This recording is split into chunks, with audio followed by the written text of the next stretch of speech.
Okay. So in today's session, you will learn some fun and interesting facts about the life and culture in Singapore. Today's highlight is the university at Buffalo. So I will be sharing with you how you can get graduate with a US degree in Singapore and the entry requirements. You will also hear from University at Buffalo's Professor Blake Hendrickson and our student Sakura, who will be giving you a glimpse of what student life is like at SIM. At the end, we will also have a Q&A session for you to ask us questions. Okay, so Singapore is a tiny island located in Southeast Asia with approximately population of 6 million people. So we call ourselves a sunny island because there is only one season throughout the year, and that is summer. So the temperature on average is between 26 to 33 degrees Celsius.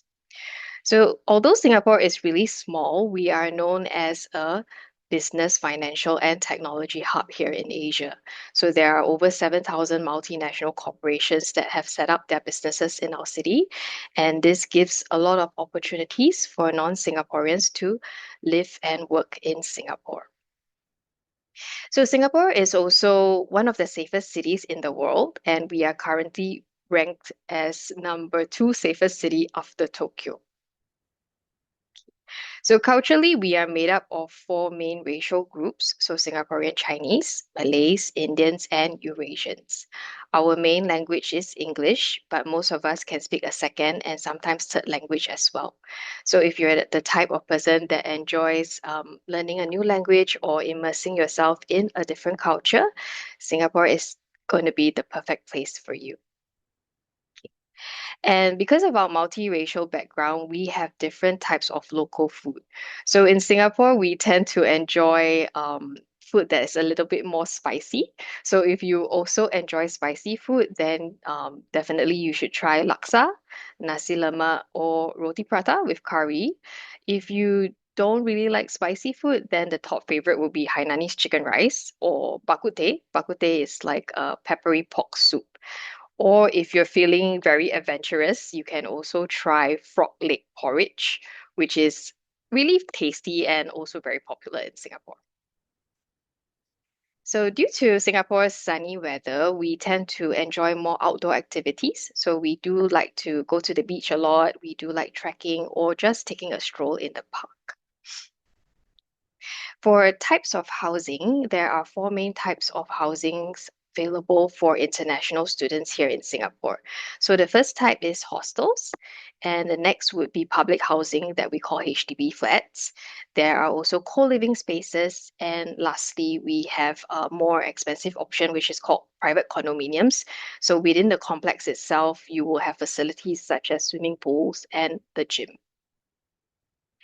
And in terms of monthly cost of living, so this is how much an international student might spend in a month, broken down into different living expenses. So we compare it with the top study destinations in the US, UK, and Australia, and you can see Singapore is still considered slightly more affordable.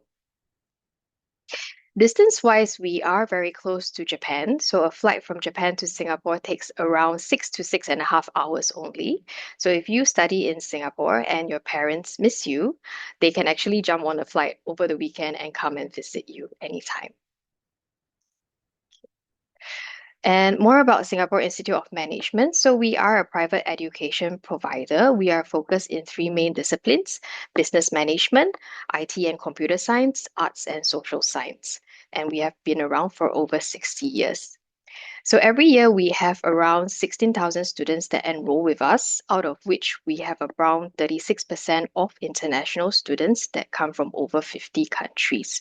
So our student community is very diverse. As a private education provider, we partner with the world's top ranking universities from the US, UK, Australia, and Canada to offer undergraduate and postgraduate programs in our campus. So when students graduate, they graduate with a degree awarded from one of these overseas universities. So our university spotlight for today is the University at Buffalo. So we call University at Buffalo UB for short. So UB has been a partner of SIM for more than 20 years already. So they are known for their world-class reputation of high quality and interactive American education. At SIM, 60% of the classes are delivered by the visiting faculty from US.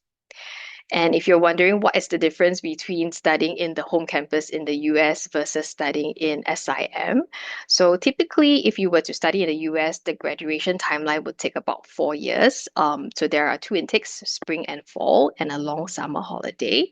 In SIM, it will take faster to graduate. So 3 years, within 3 years, you will graduate. We have three intakes, spring, summer, and fall. And of course, we don't have that long summer holiday, and that's why it's an accelerated learning program.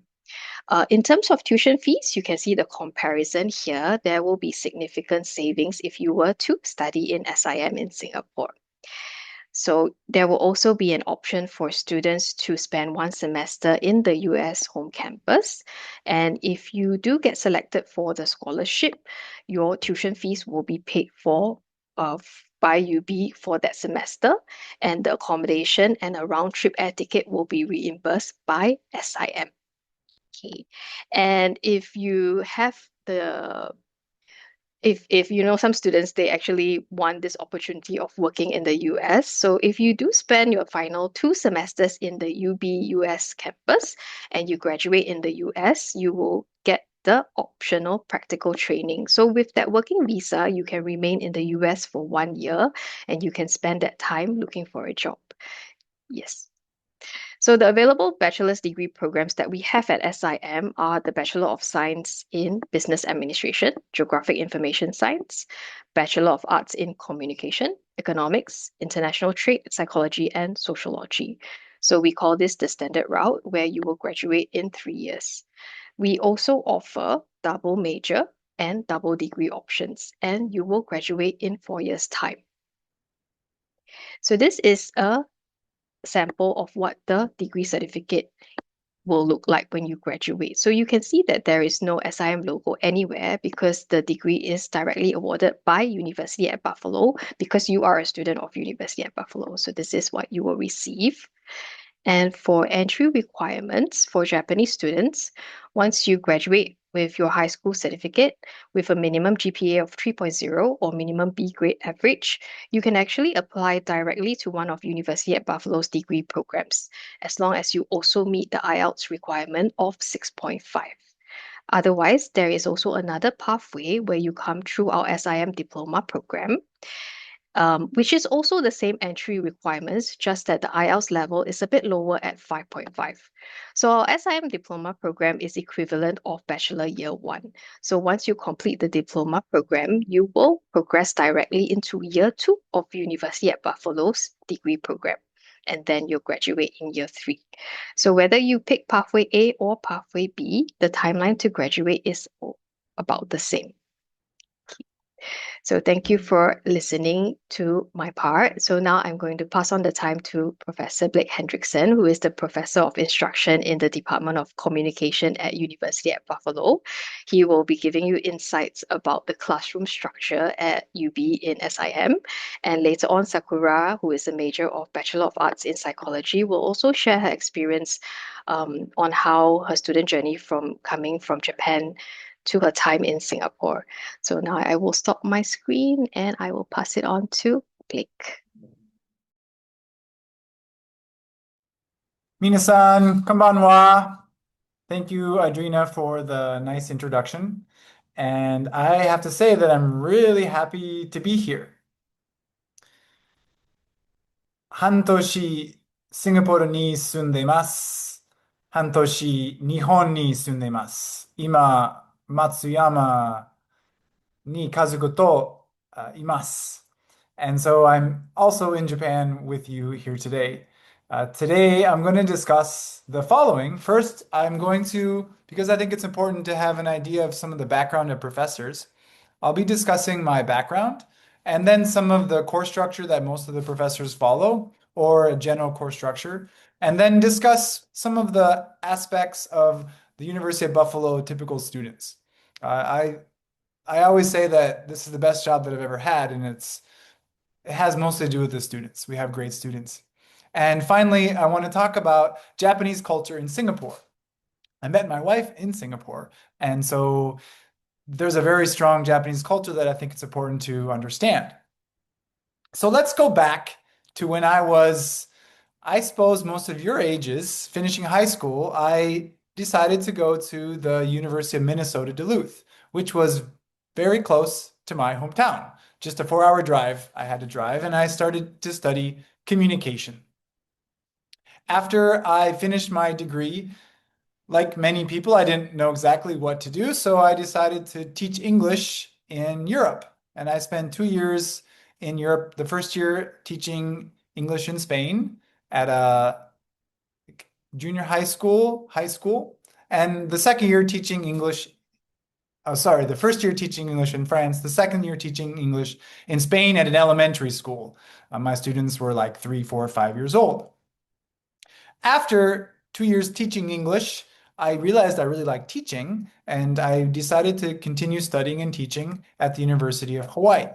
So I spent 2 years doing a master's at the University of Hawaii in speech communication. Hawaii also has a very strong Japanese influence, lots of Japanese people there. After Hawaii, I spent 1 year in Mexico teaching English, and then moved to Argentina, where I did my PhD. I was there for 5 years. So Argentina is something that's a very important part of who I am. It's my national football team, Vamos Argentina. But also have adopted the Japanese national team, Nihon Gambare. So I have 2 teams. Looking forward to the World Cup. The US kind of a team, not really. And then after I finished my PhD, I learned about this job and I moved to Singapore. I spent 1 year in the US and then moved to Singapore. So I've been in Singapore for 9 years now.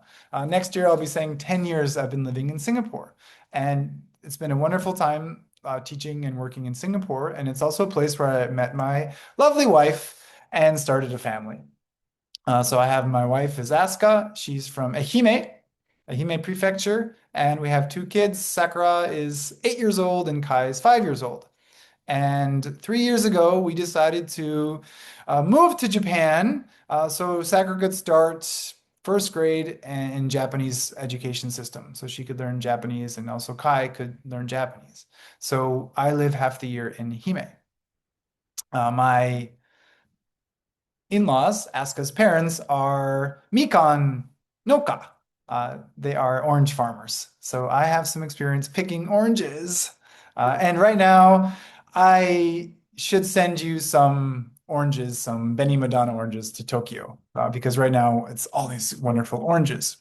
So like me, a lot of the professors at the University of Buffalo are definitely a mix. Many are from the US, but maybe they're not the typical US professor. Some of the professors are based in Singapore, like me. I live in Singapore, I teach in Singapore, my whole job is in Singapore. And then I come to Japan on break. Some of the professors live in Singapore and they go back to the US for break. One of my colleagues goes to Australia and then South Africa and then the US. So everybody kind of has different break time schedule. But many of the professors have office at the University of Buffalo in Buffalo. They come to Singapore in the summertime. There's lots of interesting teaching and research that happens in the summertime. So they come to Buffalo or Singapore in the summertime, or maybe for 1 or 2 semesters they come. We also have professors that are Singaporean based, and they maybe teach 1 or 2 classes. So the professors that you have at the university are going to be a mix, with one commonality is that they follow the US educational structure, which involves really more than studying and preparing and memorizing for exams. So the UB course structure is, I don't want to say it's much different than the rest of the United States, but it follows this general structure. So if you study at the University of Buffalo, one thing that you can definitely count on is having many team projects. In my classes, just for communication theory, students have to give a group team presentation. And another class that I teach called Business and Professional Communication, Students form teams, they create a business, they develop a website together, they pitch an idea together, and they do lots of team building activities together. I have a colleague that teaches sociology theory, and she does team projects where they have to do, she described it like almost like a theater between like famous classical theorists having conversations with each other. So there are ways to create team projects for lots of different disciplines. Management, they do business simulations. My colleagues in communication also do discussion leader team projects. They have to do different business plans and organizational projects. So if you come to Buffalo, I guarantee you will have to work in team projects for nearly every class. And maybe Suzuki Sakura can talk a bit about that. Maybe she likes it, maybe she doesn't, but that's what life is about, is working in teams. You will definitely have to give presentations. For all of my classes, it's a communication degree. Students have to give presentations. And my background is in speech communication. So my first job was teaching public speaking. So students have to give presentations, but we also help them give more higher quality presentations. So I think after studying here, you will definitely have experience giving presentations and public speaking. Of course, there are regular assignments that students have to complete. Assignments sometimes, for one of my classes, students have to prepare a resume and write a cover letter, and they have to practice applying for a job, and they have to practice negotiating for a salary, and they have to practice networking. So a lot of the assignments are more practical type of assignments. Of course, there are exams. We have exams. You can't escape that. I think that exams are perhaps less percentage of the overall class. For example, in my communication theory class, exams are 45% of the grade, but in the professional communication class, exams are 25% of the grade. In my intercultural communication class, exams are 30% of the grade. So in many classes, exams are less than maybe 50%. Class participation is very important. Professors use different strategies for assessing this. In my class participation is about 10% of the grade. You have to come to class. If you don't really like going to class, maybe this isn't a good program for you. It's important to come to class every single day if you want to do well. And the last thing that our program features are experiential activities. In my classes, at least two of my classes, I have what are called active learning activities, where students, sometimes we don't even have class, we meet somewhere else. One of the main classes I like it's called Intercultural Communication and Cross-Cultural Adaptation. And the goal of the course is for students to interact with international students and people from different cultures. So at the beginning of the semester, my class hosts this International Student Welcome and Games Night, and we collaborate with the Singapore Institute of Management Student Development Department and the Board Game Society. If you come here, you can join the Board Game Society. So my students organize this games night and invite all the international students, and we have a great fun night instead of having class. But the goal was for students to meet international students. Another thing that we do is instead of meeting in the classroom, we go to Little India. You can see on that brochure, it's COM474. It's like a scavenger hunt. We spent a couple hours interacting and meeting new people in Little India. Little India is very interesting place to visit when you come to Singapore. It's almost like stepping into a different country because you have people that are directly from India, or they spend a lot of their time in Little India, or they work in Little India, and sometimes they don't speak English, so it's like you have to engage in intercultural communication. And for this class, one of my favorite activities is we have a cross-cultural comedy show. I think Sakura attended. So instead of having class, the students get to hear comedians from different cultures telling jokes. One really important aspect of learning about new cultures is understanding new humor patterns. That's one of the hardest things for me in Japan, is learning the different humor patterns and when to tell jokes, when not to tell jokes. So we get to learn sort of humor from different cultures. So I think if you can understand jokes and humor in another culture, then you have adapted and can understand the culture much better. Another thing, and this isn't my class, this is my colleagues in communication psychology, have research showcase and symposium. So another team project, students work in groups and they do a research project. And at the end of the semester, in lieu of class, they do a research symposium and presentation and invite all of the students from other classes to come and talk about the research together. So there's this like final like project where they get to have a poster and discuss their results. So those are Jessica Cover and Dr. Tommy Salzman, who organize this together. The last thing that I think is one thing that you actually might not have in the US is professor consultation so ingrained. After every class, there is 90 minutes in the classroom where the professor is just there, or he or she will stay there to meet with students. During this time, I usually have student meetings and I organize some activities with students, or sometimes just individual students come and ask questions.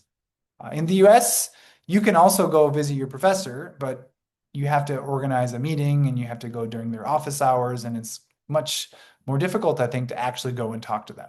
In our class, every class, we're there waiting for students to come and talk about class or life in general. So that's one of my favorite aspects of teaching here, is having this time to meet with students and not feel rushed to leave the classroom. The final thing, this academic structure, I believe, is what leads to several quite interesting student outcomes. So now I'd like to briefly talk about the University of Buffalo student profile. And I think the number one thing for me, if I had to say, answer the question, what are University of Buffalo students like? I would say that they're hardworking. They are very hardworking. They're very keen to do well in school. And I think they're very smart, intelligent, and also extremely respectful to me and other students. So you could say that they're serious and hardworking. Second is, seems like they're super busy with their classes, not only their classes, but also engaged in extracurricular, co-curricular activities. And sometimes they have part-time jobs. And because many of them still live with their family, they are also busy spending time and interacting with their family. So students have the opportunity to play sports. I know we have basketball, football, volleyball, different dance programs, music, dance, theater. Students can we have a philosophy club, different art clubs. One of the major ones that UB students like to do are the UB Student Council. I think it's an opportunity for them to organize and get some leadership experience. So I think students are super busy. And finally, because of this, I like to think that the structure leads to impactful personal growth. I have students sometimes in their first year that seem a little bit more quiet, reserved, perhaps less self-confidence when they enter the university. But by the time they're in their third or sometimes fourth year, they're much better at giving presentations. They're much better at expressing their opinions with confidence. And I think that's the product of team projects and presentations, and also forced class participation. You have to come to class and give your opinion. And this leads our students, sometimes it's not easy to just say what kind of career students end up doing. So I have a few examples. This was a research project that I did with a group of students. This was a really fun smartphone research project. We made videos and we did an experiment, and we ended up publishing a really, really awesome paper. And what I want to highlight are these 4 students who joined the research project and what they're doing now. So on the very left is Lucas. He's wearing the black University of Buffalo t-shirt. Lucas, after he graduated, he got research assistant position at National Technological University of Singapore, which is a really great university in their communication department. And we worked together to publish a paper. And now he got married and moved to Canada. So Lucas is across the world living in Canada. Joshua, when he graduated, he got a job as an executive in a marketing company. So he's very typical, I think, communication student working in marketing. Janice was an international student from Indonesia, and I believe she's back in Indonesia now. She's had various roles as a content creator, digital marketing, working with TikTok, and she does some content creation for luxury brands like golf brands and some fashion brands. And Anna, went on to graduate school in Australia. So when she graduated, she went to Australia and she focused in marketing and public relations.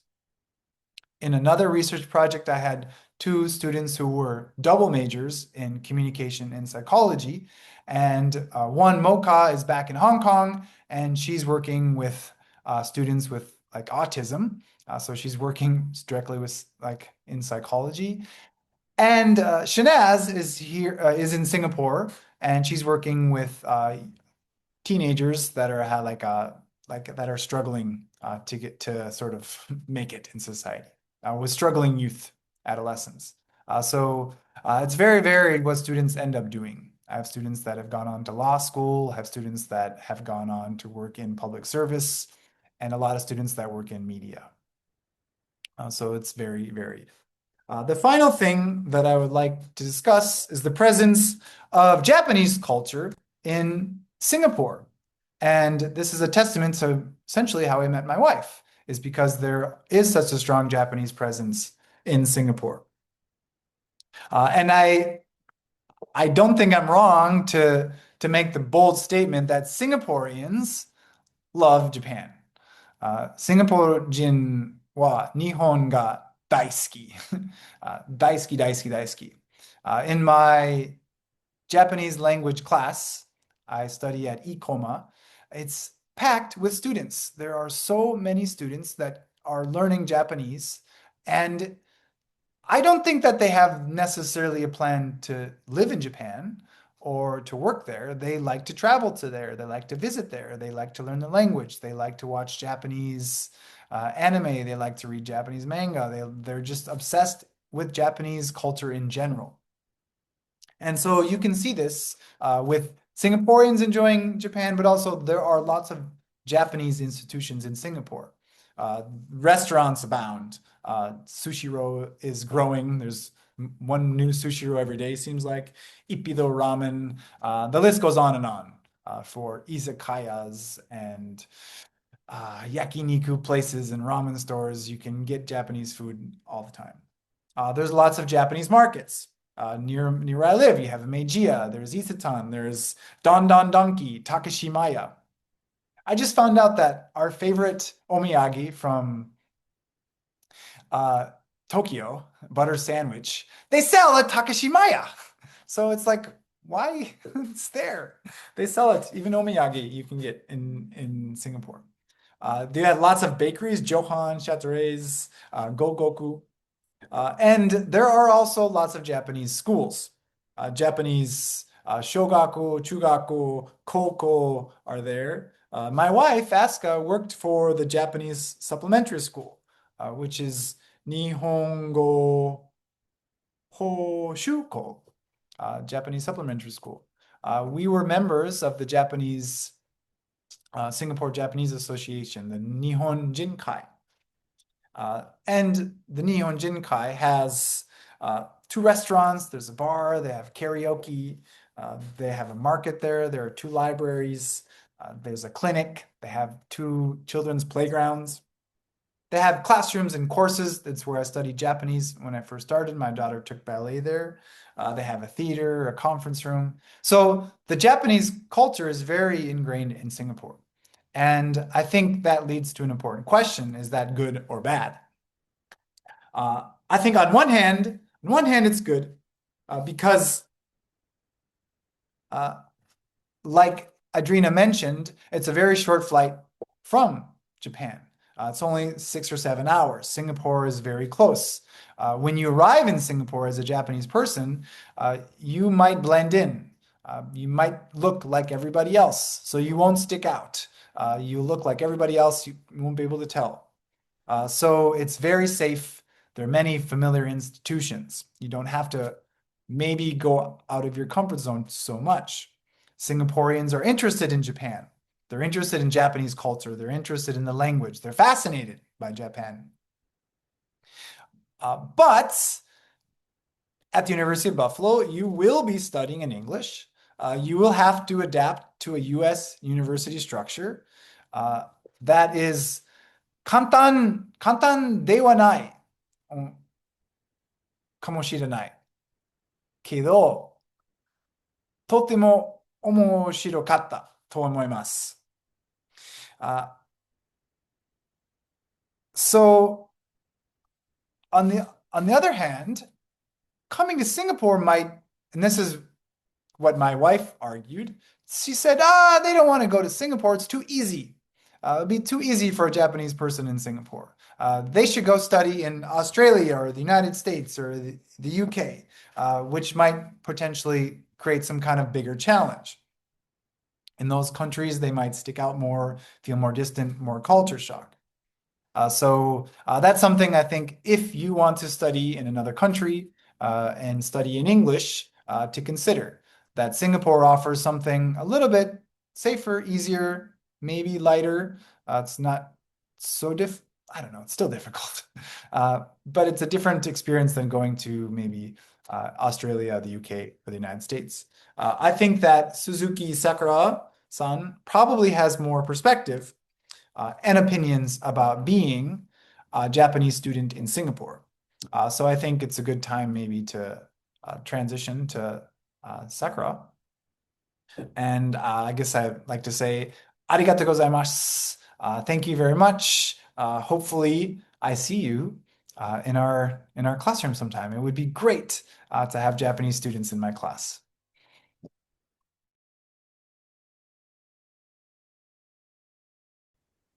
はい、お時間かかってしまって申し訳ないです。皆さん、こんにちは。鈴木さくらです。本日は、海外進学という道、シンガポール ×UB という話題、トピックでお話ししていきたいと思います。本日のトピックということで、こんな感じで書いてあるんですけど、今日は私がどんな背景で海外大学を選んだのか、シンガポールでの生活や学び、そしてそれが、卒業後にどのふうにつながっているのか順番にお話ししていけたらなと思います。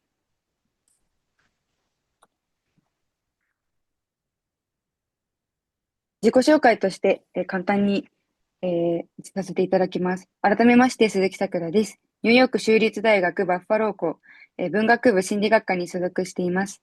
来年度で3年生になります。好きな授業ということで、ここに不安障害の授業を書いたんですけど、これは今年の夏学期に取った授業で、実際に、香港の心理学者の、教授がシンガポールに来て教えてくれた授業で、とても専門性があって本当に面白かった授業です。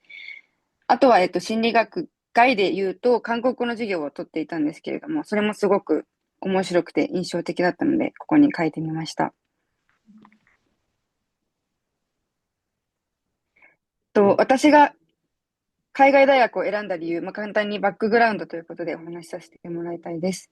2017年から2020年、本当に東京の端っこの方にある東京純真女子中学高等学校、に在籍していました。高校3年生の時に、大学受験であまりうまくいかずに、進路を見つめ直す時期がありました。その中で決められたレールではなく、自分の好きを仕事にできる強さを、つけたいと思うようになりました。当時、韓国アイドルがすごい好きだったんですけども、その秘宝とかをきっかけに、心の健康であったり、心理学に興味を持つようになって、自分の興味のある分野を自分の成長につながる刺激的な環境で学びたいと考えて、海外大学への挑戦を決めました。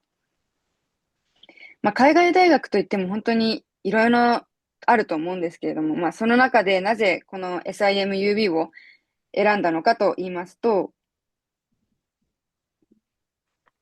まず一つは、アメリカの学位をアジアで取得できるという特別な環境がありました。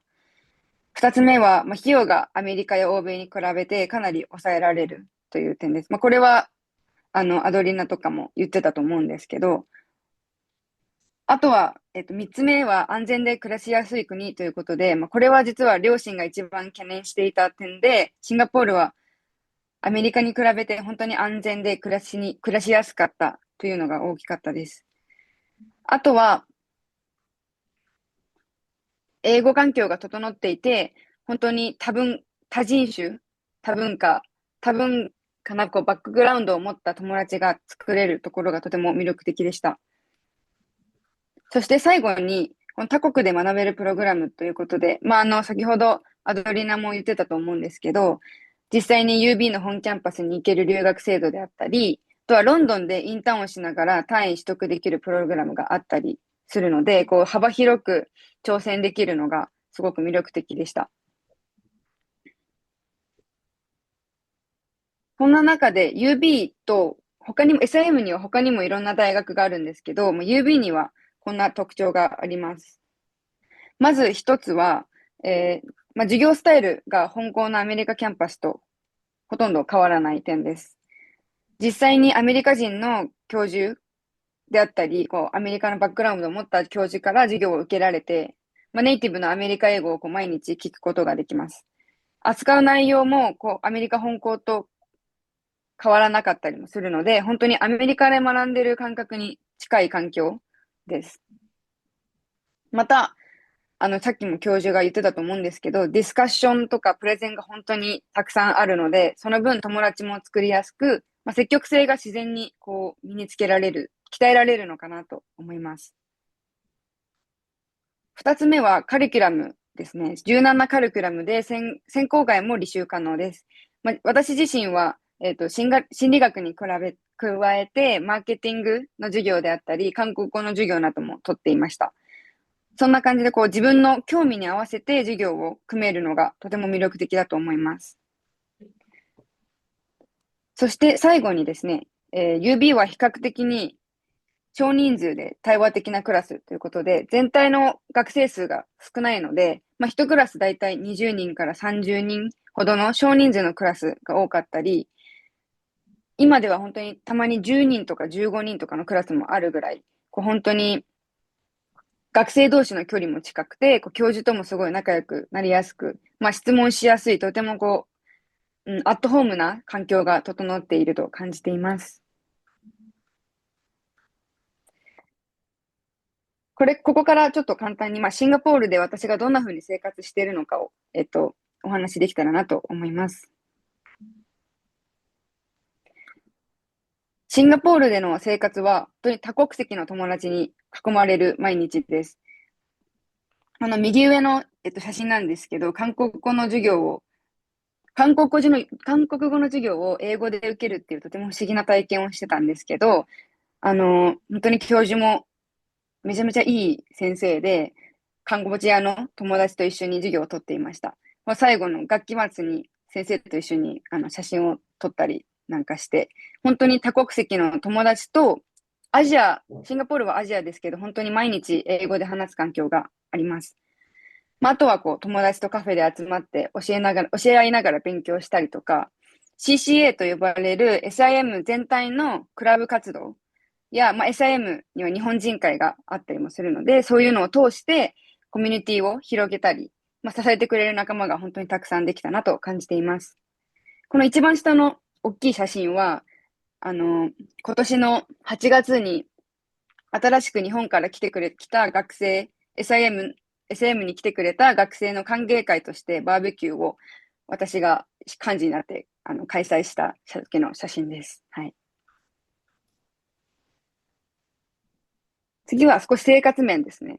生活面では食文化がとても豊かです。本当に先ほど2人が話してくれたように、本当にホーカーセンターと呼ばれるいろんな国の料理が安くて美味しい場所が本当にいろんなところにあるので、そういうのも活用したり、あとは日本食が少し恋しいなと思っても、本当にいろんな日本食や、ドンキーホーテとかの日系スーパーも、たくさんあるので、安心して暮らせると思います。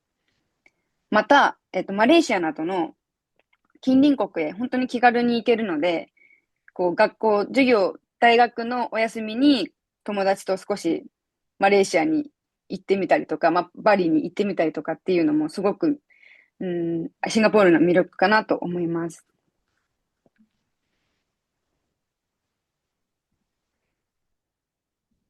こんな感じで、これまでの留学を通して、私が成長できた部分を皆さんに少しシェアしたいなと思っています。成長できた部分としては、まずはやはり英語力の変化です。最初は、授業のスピードについていけず不安な時もあったんですけど、友達との会話や授業での発言とか、本当にたくさんあるプレゼンを重ねるうちに、英語で学ぶことが本当に自然になって、喋るのも本当に躊躇せずに喋れるようになっていきました。二つ目は積極性とプレゼンスキルの向上です。UB の授業は本当に、自分で自ら発言することが当たり前なので、勇気を出して手を挙げてみたりとか、友達とのグループディスカッションで意見をしてみたりとかっていうのを続けていくうちに、自信がついて、人前で話すこともとても、得意になっていたのかなと思います。そして最後に異文化コミュニケーションと書いたんですけれども、本当に価値観であったり、今まで暮らしてきた環境が全く違う、友達と関わる中で、相手を理解しようとする姿勢の大切さっていうのを本当に学びました。その中で、大きく3つ学びがあったのかなと思います。1つ目は自分の個性を大切にすることです。海外では自分が何に興味を持っているのかとか、自分を大事にしたい、何を自分が大事にしたいのかっていうのをすごく尊重してくれる文化があるので、周りに合わせるのではなくて、自分らしくいる勇気が自然とついたのかなと思います。二つ目は言葉の重みです。やっぱり文化が違うからこそ、言い方の違いが誤解を生むようなこともあるんですけれども、そういった時に本当に言葉を大切に扱うようになりました。そして最後は人を頼る勇気の大切さです。留学中は本当にいろんな失敗とか苦悩みたいなものが本当にたくさんあると思うんですけれども、助けを求めることは本当に悪いことではないので、たくさん助けを友達に求めて支えてもらって、頼ることは弱さではなくて、挑戦を広げるための強さだということに気がつきました。こういう経験があったからこそ、本当に今の自分があるのかなと思っています。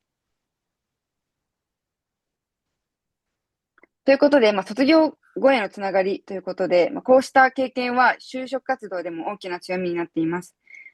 少しこの話は皆さんにはまだ先の話なのかなとも思ったんですけれども、皆さんにも挑戦することで開ける道があるんだよっていうのを伝えたくて、この時間を少し設けました。私は実際に、海外大学生向けの就活イベント、ボストンキャリアフォーラムというのに今年の11月に参加しました。実際にアメリカのボストンに行ってきたんですけれども、その中でシンガポールでの学びであったり、経験は他の海外大学生との差別化にもつながって、いろんな企業の方に興味を持ってもらう場面がありました。その中で、第一志望の自分の第一志望であった企業からも、いい結果をいただくことができました。もちろん結果だけが全てではないと思うんですけれども、やはり海外で挑戦した経験っていうのは確実に将来の選択肢を広げてくれるのかなと思います。そして最後に、皆さんに伝えたいことということで、どんな挑戦もやってみようという気持ちで一歩踏み出してほしいということです。私自身、海外進学は本当に不安だらけだったんですけれども、挑戦したことで気づけたことであったり、学べたことっていうのが本当にたくさんありました。成長もすいません。成功も失敗もすべてが自分を成長させてくれる経験で、どんな小さなことでも必ず将来の糧になると思っています。皆さんまだこれからで本当に可能性は無限大だと思うので、ぜひ自分の好きであったり、興味に素直になって全力で飛び込んでほしいなと思います。短い間でしたが、はい、ありがとうございます。質問があればぜひ、お気軽に聞いていただけたらなと思います。ありがとうございます。ありがとうございます。先ほどの説明を聞き逃していたら申し訳ありませんが、OPT についてもう少し詳しく教えていただけますかということで、Could you please give us some more explanation about the details about the OPTs? Yes, hi. So, because when students they study in the US and they graduate in the US, they get the OPT, so they can remain in the US for 1 year to look for a job. So, for students who study in UB in SIM, they get that too, as long as they spend the final 2 semesters of their last year in the US campus. So they don't graduate in SIM in Singapore, but they graduate in the home campus, then they get that OPT. Thank you. Thank you. OPT っていうのは、就職する機会ですね、が与えられるというところではありますので、もしアメリカ、学部でですね、勉強されて、大学で勉強されてから、何かそれに関連した、職をしたいとかっていうことがありましたら、そういった、ところでね、実践の経験を積む機会があるというところになります。はい。So to be うん。 honest, I think now this is great because like as we know in the US it's kind of unstable, a little bit unstable now. So some students they choose to maybe for the first year or until it's stabilized, just spend their time in Singapore and then transfer to the UB home campus. ああ、今はすごくアメリカが不安定な部分とかね、皆さんちょっとニュースでも聞いてるかもしれないんですけれども、それもありますので、最初にシンガポールでしっかりと勉強されてから、アメリカのところのキャンパスでっていうこともできますので、はい、おすすめです。実はですね、私もシンガポールに、最近行きまして、すごく、素敵な国です。もう、先ほど、皆さんがお話しされてたように、日本人も、いらっしゃい、道で、会うこともありますけれども、すごく、治安もすごくいいですし、英語が使えてですね、すごく、日本から、行きやすい、国ですし、時差もあまりないので、シンガポール、先ほど、ブレイクさんの話でもですね、奥さんの話でオーストラリアとかアメリカの方がいいんじゃないかっていうふうな話も日本人にとってはあるかもしれないという話がありましたけれども、いや、すごくですね、近くてですね、リーズナブルで、それでいて学位が取れるというところで、それもアメリカの学位が取れるというところはですね、結構お得だと思いますので、おすすめです。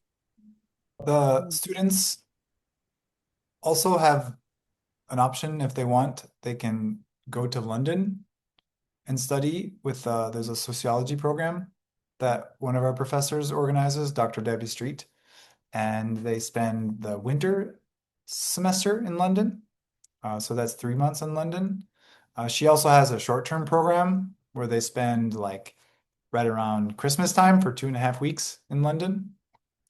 And I suppose this is not so interesting for the Japanese students, but this summer I'm starting a program where I take students from Singapore and they study in Matsuyama for 3 weeks. So that's one thing to consider is if you study at University of Buffalo, you can go and study in the United States for 1 or 2 semesters or London as well. And it's pretty seamless to be able to go. ありがとうございました。それではですね、改めまして、質問時間を、簡単に設けたいと思いますので、質問がある方、どなたへでも結構ですので、どうぞよろしくお願いいたします。あ、さくらさん、はい。ご経験談ありがとうございます。留学前の英語力はどれぐらいでしたか？そうですね。留学前は、私、本当に地元の普通の中高に通っていたので、英語レベルは本当にもう大学受験レベルぐらいで、本当に全然喋るのとか全く自信がない状態で飛び込んだっていう感じなので、本当に英語レベルはもう大学受験レベルですかね。はい。ありがとうございます。今のお話聞いて、私もそれぐらいとかも、あるかと思うので、はい。まだまだ頑張っていただければと思います。ありがとうございます。はい。ありがとうございます。はい。他にありますかね？クエスチョン、何か、どんなことでも結構です。Nice job, Sakura. Good presentation. Made me emotional. It's a good job.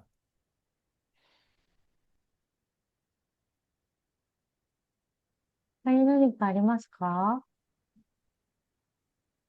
あの、さくらさんはシンガポールには行ったことはあったんですか？留学前は。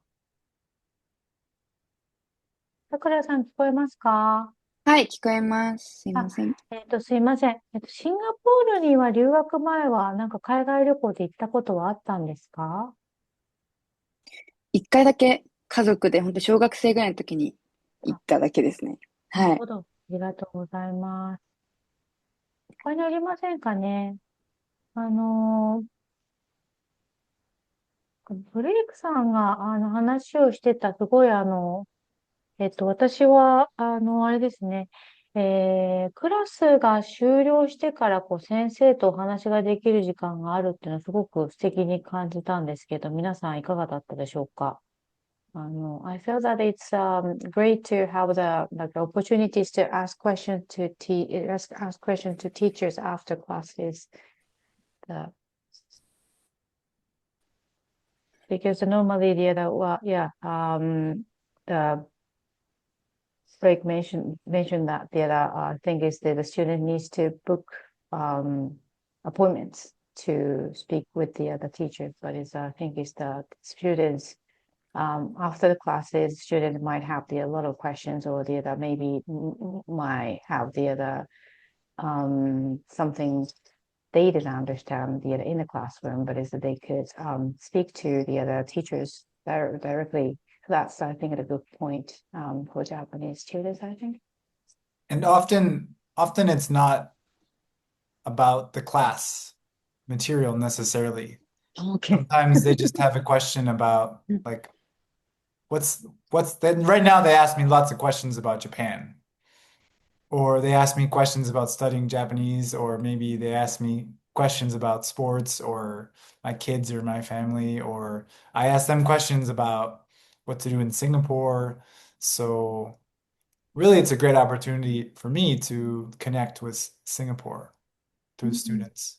Yeah, and I just want to add because in campus, like I talk to different university partners, but honestly, with University at Buffalo, um, the professors they are really hands-on with their students. So it's not uncommon that um, I've seen like other professors in UB who actually are even like go out there to network to help their students or recommend their students jobs.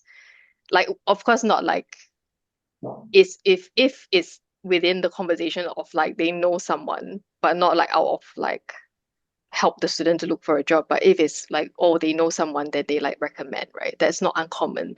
Or like students will actually go to them to get like a professional career advice. That's not uncommon. I've heard of that. So I see the relationship between like student from UB and professors in UB being much closer, if that's my observation. Yeah. This semester coming up, I have guest speakers coming, and the guest speakers they're former students, like alumni. So I try to keep connected to some students and follow their lives and try to get them to come back and talk. Like the comedy show is organized by an alumni. Jackie used to be a student. So it's important, I think, to try to connect with professors as much as possible. Thank you.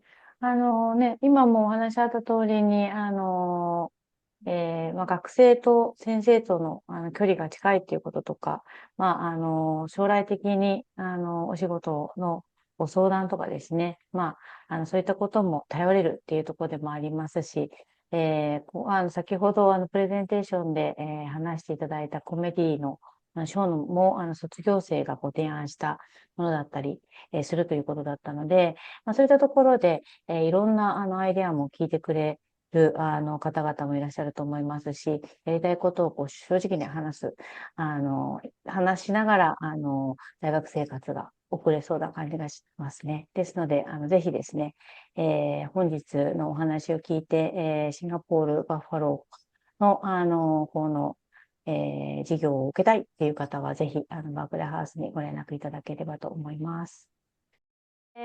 皆様ありがとうございました。本日は、ご参加いただきまして、それでは、本日のセミナーを、終了させていただきたいと思います。また何か質問がございましたら、ぜひ、連絡を、お待ちしております。